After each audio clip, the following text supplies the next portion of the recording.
You may know me as one of the authors of a book called Future Work, which I wrote 10 years ago now with Alison Maitland. And at that time, we were looking at the way working practices were changing. I'd been heading up the Future Work Forum at Henley Business School and doing consultancy with organizations implementing flexible new ways of working through Wise Work, my consultancy.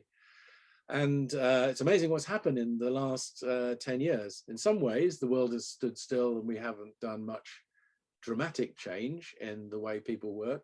On the other hand, flexible working has become something that's much more commonplace. Organizations are more concerned about the work-life balance of their employees and so on. But it's actually taken a pandemic to make a dramatic change. Little did we know, certainly when we wrote the book 10 years ago, that suddenly we would move from being on a slow path towards more flexible remote working to suddenly find everybody got sent home and there was a whole new world of work. So it's taken really a global pandemic to make us open our eyes and realize the world can work differently. And so it was probably during the second lockdown, I guess, that Mark got in touch with me to talk about this. Yes, Peter. I can't believe that it was a whole decade ago that Future Work was published, and we were delighted. My company, Word Association, was delighted to be featured in the book as one of the pioneers of what we used to call teleworking. What prompted me to get in touch was some months of contemplation.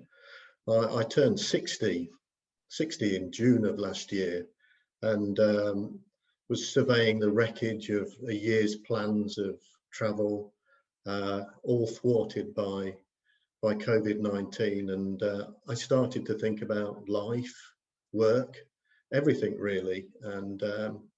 And for some reason, Peter, that drew me towards you.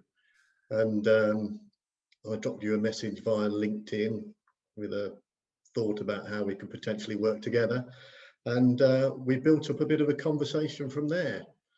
We started talking about different collaborative projects.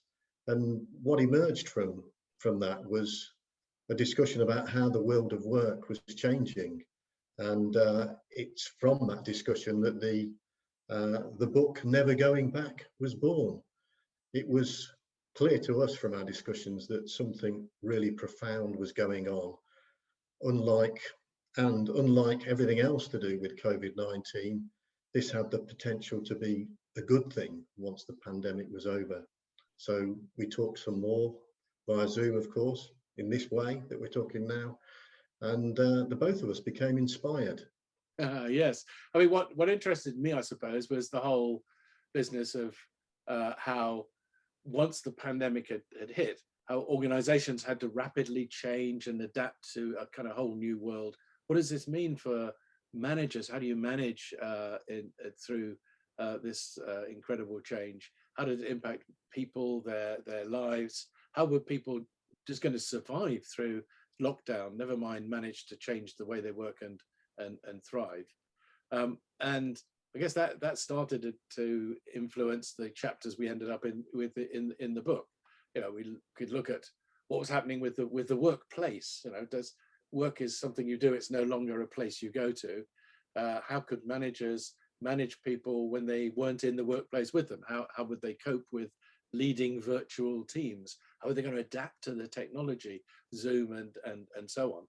How would they actually stop being micromanagers and watching people and become true leaders and set a purpose for people? And then just looking at how the technology was able to change. I mean, thank goodness, you know, in a way that COVID came when it did and not 5 or 10 years earlier when we didn't have broadband and mobile technologies and so on. And it would have been much more of a struggle for almost half the working population to end up working from home for at least part of the time. And then looking more how this would impact our health, how people were getting stressed up, obviously, with being stuck in at home. On the other hand, people finding that they could get out for a walk during the day, go walk the dog, spend time with the family, be more relaxed because they weren't having to travel so much and commute and things like that. And so, you know, mental health is again one of the chapters we look at. How is this helping well-being, and you know, what places the people are choosing to work.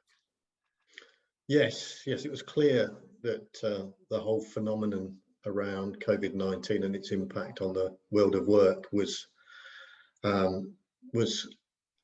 a revolution, really, perhaps the biggest change in the world of work since the Industrial Revolution, and that the impacts on not just the individual, but on cities, for example, would be quite considerable. One of the chapters looks at the impact on our towns and cities, how potentially they could be reimagined as places focused around people rather than cars. We look at the whole concept of the 15-minute city. And then we build on that and we look at the impact on the planet. We glimpsed a greener world in those first few weeks of lockdown. The chapter looks at how we can make sure that that greener world sustains and that we make it happen post-pandemic. The book also looks at the role of politicians who, to be fair, since the beginning of the century, have given quite a positive lead in terms of remote working, hybrid working. And the book closes by looking at what's happening right now. It's bang up to date in terms of the whole issue of the return to work and what businesses are considering in terms of working from home, working in the office, or the hybrid working option, which is proving to be quite popular. The book is packed full of case studies as well, from politicians, from business leaders, and from what we've decided to call the humble home worker, individuals who are working from home and experiencing complete change in their life. You can find out more about Never Going Back by visiting the website nevergoingbackbook.com, and of course by buying the book. So that leaves one thing that we wanted to say, our big message, which is we're never going back.